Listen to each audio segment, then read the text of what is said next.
It's said that revenge is some form of wild justice. Saturday night in Montreal, time to party with good friends. Sunday morning in Toronto, not the thriving city center, but the remnants of the old industrial section. Not a place you want to end up. At approximately 6:45 that morning, I received information through our radio room that a body had been found in the rear address of a factory in the east end of Toronto. Who is this clean-cut man? And how did he end up dead in this deserted parking lot?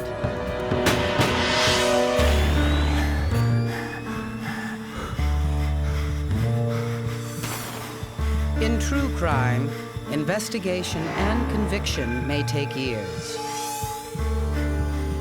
But every detective knows that the crucial clue is always there, somewhere in the first 72 hours.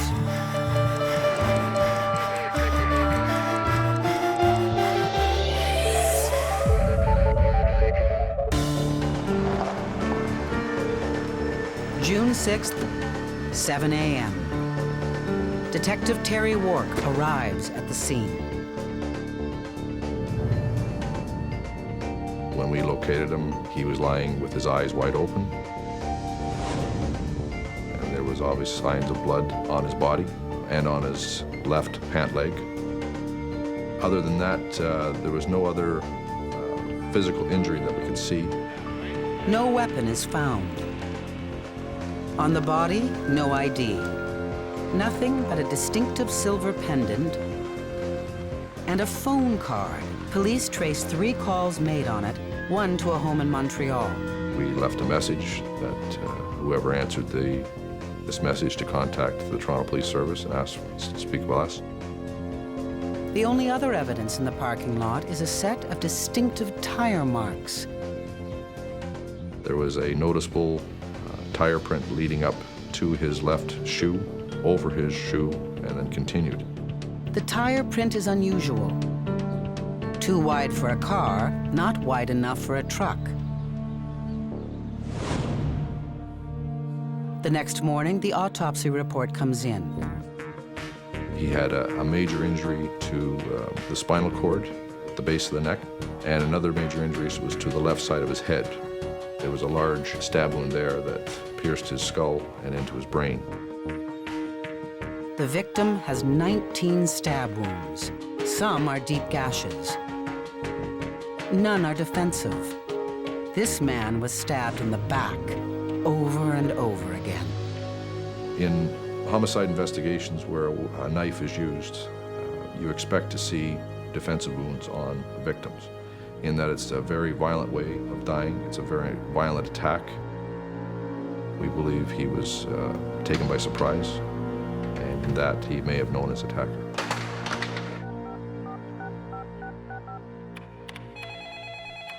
Wark receives a call from a Montreal woman answering the message he left. Her name is Susie Paquette. The body found in the parking lot matches the description of her boyfriend, Luc Gagné. Wark asks Susie to come to Toronto to identify the victim. Everyone acts different. You never know what type of situation it's going to be.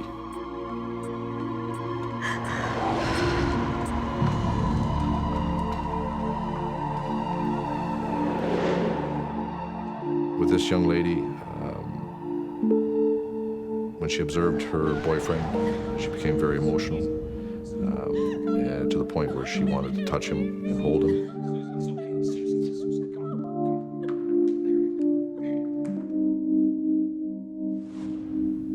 So it was very emotional for her. Susie agrees to meet with Detective Wark for an interview. Wark flies to Montreal to meet her.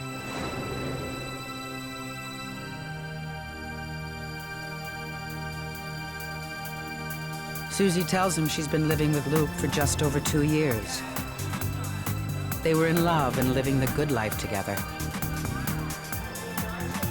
They threw the best parties in Montreal. But Susie reveals that Luc supported his party habit by dealing drugs. Only the soft kind, hash and grass. He was never in trouble with police. The last time she saw Luc was on June 5th.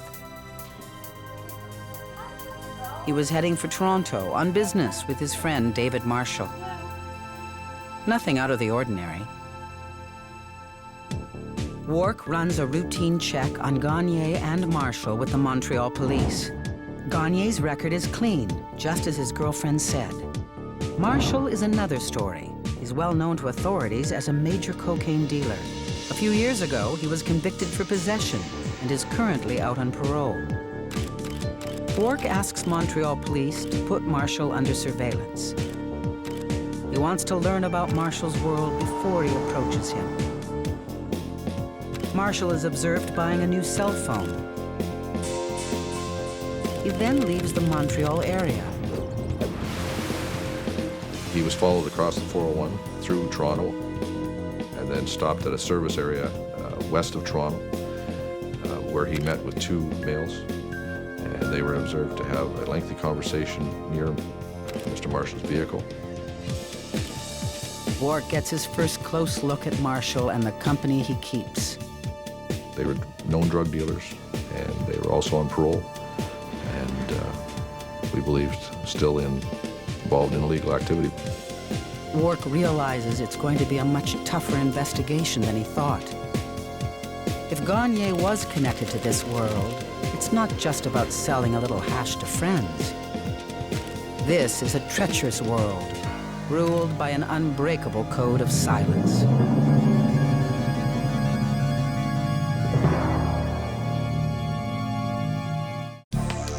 Three weeks after the murder of Luc Gagné, Detective Wark's investigation is grinding to a halt. Marshall has been under steady surveillance, but none of his moves have given them any leads. Detective Wark and his partner, Jeff McGuire, decide that the time has come to approach David Marshall. The trouble is, he's a hard man to pin down. We were aware of where his girlfriend was working. It was a hair salon in one of the suburbs. And as a result, we attended there, hoping to get in touch with David Marshall. Police tell Marshall's girlfriend about the brutal slaying of Gagné. She seems shocked and frightened by the news. When the police question her, she says she knows nothing. She did a pretty good job of doing what the wife in the bad crime movies is supposed to do, is didn't say too much to the police, but left it all on David's shoulders. Police now know quite a bit about Marshall, and he's not at all what they expected. He comes from a wealthy family, studied at expensive private schools. Somehow, early in his life, he took a bad turn, got heavily involved in gambling and drugs. Police start by asking Marshall where he was on the night of Gagné's murder. Marshall says he was with Gagné earlier that day. He took him to a meeting. Then he let Gagné borrow his Jeep. Marshall stayed in Montreal while his friend drove to Toronto. Wark wants to know where the Jeep is. He needs to find out if Marshall's Jeep is the one which left the distinctive tire print at the crime scene. Marshall says sure, but he wants to consult with his lawyer. It became sort of a game in that I would call Mr. Marshall, and I would tell him I want the Jeep, and we need to have the Jeep. You said you'd give it.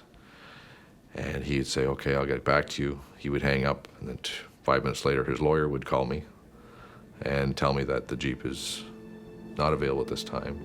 It would be soon, but not available. Wark goes back to Gagné's girlfriend. If Gagné and Marshall were such good buddies, could Gagné's drug dealings have gone beyond soft drugs? Susie admits that her boyfriend began to sell cocaine when he became friends with Marshall. He just dabbled in it at first. Then he and Marshall became partners. That moved him into a whole new world. Eager to prove himself, Luke began pouring cash into Marshall's cocaine deals. The money rolled in, but Susie hated the arrangement. Now police have a new picture of the victim's relationship with David Marshall. But the game with the Jeep keeps going on. Finally, police obtain a search warrant for Marshall's Montreal garage. Marshall explains that the Jeep is away, being photographed on the advice of his lawyer. It'll be turned over to police soon. But McGuire notices something. And there were some tire impressions on the driveway or inside the garage that looked similar to the tires that we had seen at the crime scene. Under further questioning, Marshall admits he drove to Toronto with Gagne. But he's been holding that back for a good reason. He was terrified. And he immediately started to tell me that I had no idea who I was dealing with, that these people were dangerous, and that he feared for his life. Marshall's new story is that he and Gagne had dinner together in Toronto. That night, Gagne borrowed Marshall's Jeep and went off to complete a coke deal on his own. Marshall had to fly back to Montreal. A few days later, the Jeep showed up at his house. But he has no idea who drove it back. Since then, Marshall has had a personal taste of how vicious the drug world can be. He said that he had been abducted since the victim's death, and he had been, in his word, tenderized, which I asked him about that. He said that he had been beaten for 24 hours before released.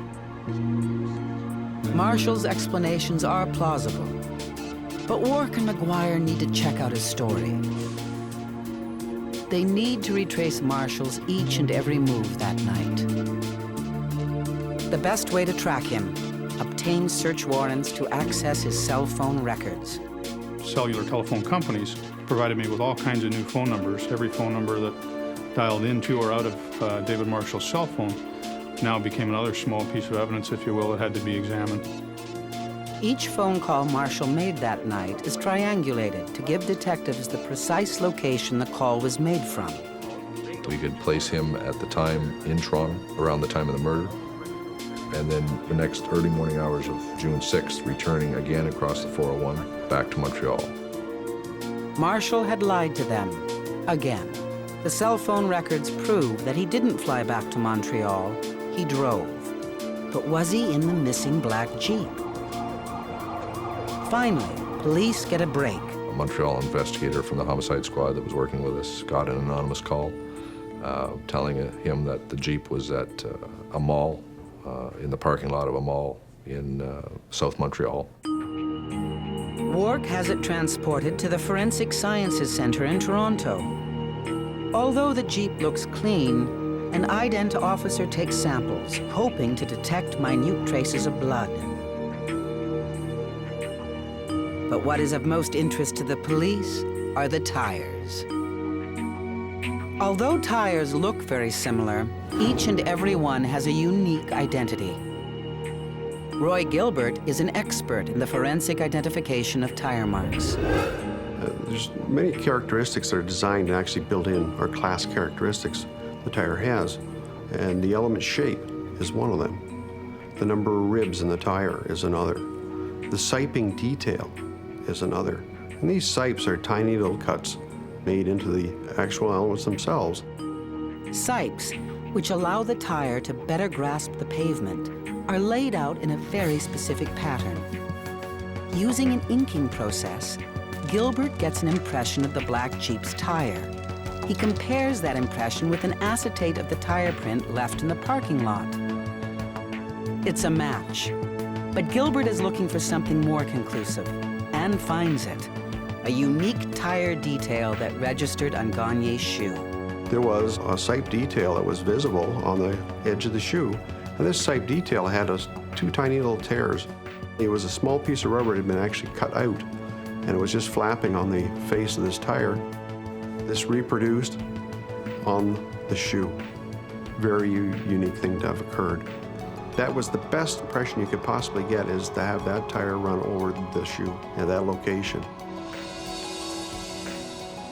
The swabs of the steering wheel turn out to have tiny specks of blood on them, just enough for a DNA profile. The results come in.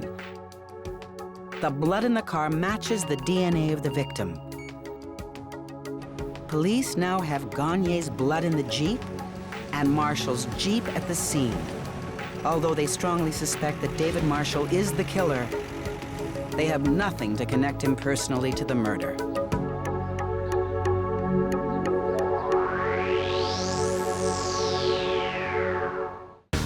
Police believe that David Marshall murdered Luc Gagne, but they have no proof. So Detective McGuire continues searching Marshall's phone records, hoping to trace the people he spoke with around the time of the murder. But getting search warrants for hundreds of phone calls is a tedious process. At one point, I just got a little tired of doing search warrants, so I picked the phone up and I phoned this number direct, and a young lady answered the phone. The young woman is from Montreal. Yes, she knows David Marshall. When did she last see him? She remembers quite well.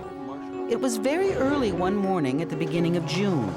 She was awoken in her house. She had some dogs, and the dogs were barking. She went downstairs to a garage, and there were two people there cleaning out a Jeep. One was her boyfriend. The other was his ex-cellmate, David Marshall.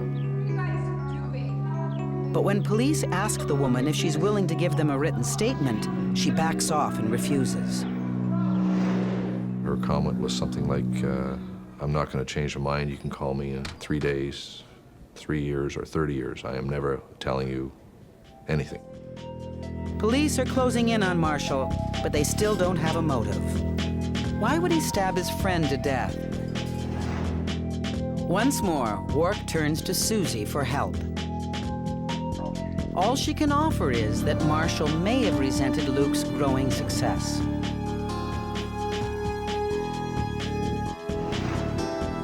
A few months ago, Marshall was jailed briefly for parole violation. Luc took the opportunity to expand his territory.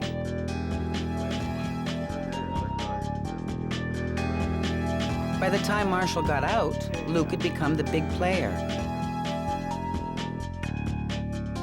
It seemed Marshall accepted the shift in power. He even set up a big cocaine deal for them in Toronto. Police can now see a possible motive: revenge. But they need concrete evidence. We still don't have any witness. We don't have anybody that's even put David Marshall in Toronto. And we started talking about what would he have on his body that he might have had with him that day. Well, how about his cell phone? He said, you guys, every time you meet him, cell phone's on his belt, and it's always ringing, and he's always talking. They know that less than 72 hours after the murder, Marshall bought a new cell phone. Where's his old one? They obtain a search warrant for Marshall's house, hoping he hasn't thrown it away. They find it hidden in his bedroom. The phone looks clean on the outside, but looks can be deceiving. They send it to forensics for testing. Sure enough, the biologist at the Center of Forensic Science completely dismantled the phone and was able also to identify the victim's blood all over the cell phone, buried in underneath the buttons and in the hinge. Certainly not visible to the naked eye. With this final piece of evidence, police decide to make their move. On September 29th, 5 months after Gagne's murder, Marshall is arrested and charged with first-degree murder. He continues to claim he's innocent. Police have no eyewitness, no murder weapon. Their evidence is all circumstantial. But Wark and McGuire feel they can present a convincing case in court. They believe that from the moment Gagne took over Marshall's territory, Marshall began plotting his revenge. He played on Gagne's weakness, his greed. The cocaine deal of June 5th was a setup. All along, he was luring Gagne to his death.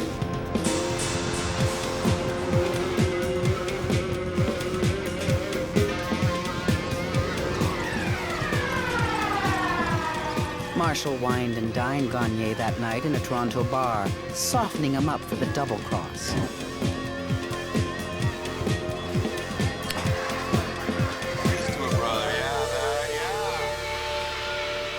But Gagne didn't leave the bar alone. Marshall went with him. He drove to a deserted parking lot and took his revenge.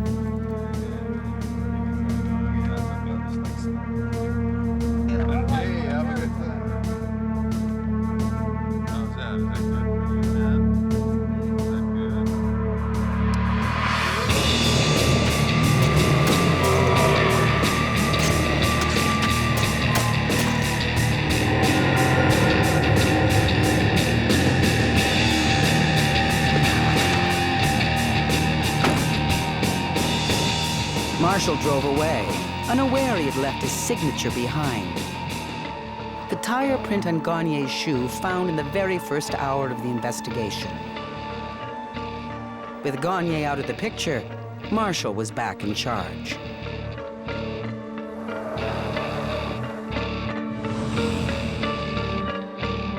Marshall is found guilty of first-degree murder. He is sentenced to life in prison. Gagne was naive to think that he could move into Marshall's territory without paying the ultimate price. Revenge knows no mercy.